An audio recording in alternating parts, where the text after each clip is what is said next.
Chapter 2. The Hidden Prince. Achilles grew older, but not in the way boys grow older. There was no gradual softness to him, no slow easing into adulthood. It was more like watching something sharpen itself over time, becoming thinner at the edge until even touch felt dangerous. By the time he could stand taller than most men, the world around him no longer treated him like something human. It treated him like a question. What happens if something cannot be stopped? And somewhere far from Chiron's mountains, that question reached the ears of kings. The war was coming. It always was. It began with a woman. Helen was taken from Greece by Paris, and in that act, whether love, theft, or fate, pretending to be desire, the world tilted. Kings gathered. Oaths were remembered. Armies were called from stone cities and quiet shores. This became the Trojan War. But there was one problem no council could solve. Achilles was not there, and without him, victory was uncertain. With him, it was something worse. Thetis knew exactly what that meant, so she hid him, not in exile, not in chains, but in plain sight.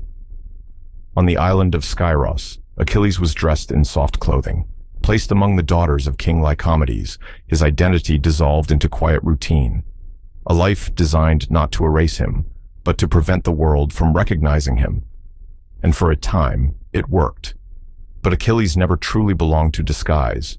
He observed everything, not as someone adapting, but as something waiting. Even in silence, he felt wrong for the world he was placed inside, like a blade left in silk. Then came Odysseus. Odysseus did not arrive with force. He arrived with understanding. He did not search for Achilles directly. He searched for contradiction, for the place where behavior and identity failed to align. He brought gifts to the court of Lycomedes. Silks, jewelry, objects meant to draw attention toward comfort, and among them, hidden deliberately, were weapons. Steel placed among beauty, not to tempt, but to reveal. The court gathered.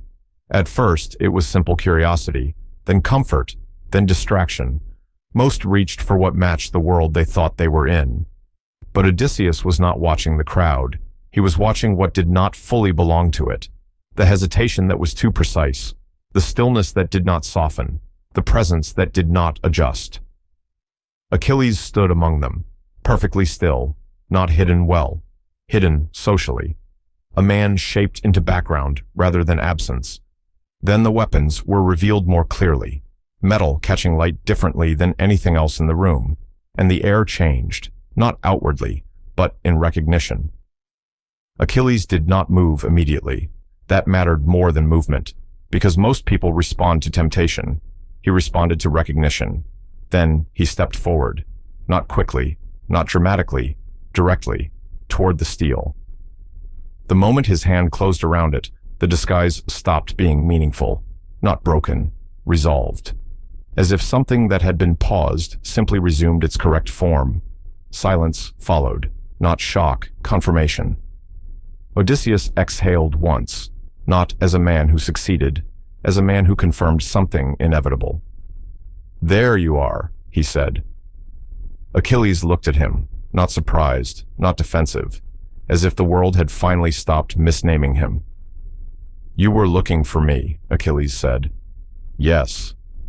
And now you've found me." A pause. Then Odysseus said, "The war cannot wait for what it already depends on." Achilles answered without hesitation, "Then it will not wait." That night, Skyros no longer felt like concealment.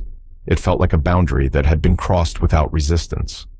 At the shore, ships waited beyond the horizon, not yet arriving, but no longer avoidable. Achilles stood alone for a long time, looking at the sea. Not as exile, not as hidden son, but as something that had been found and was no longer allowed to remain unfinished.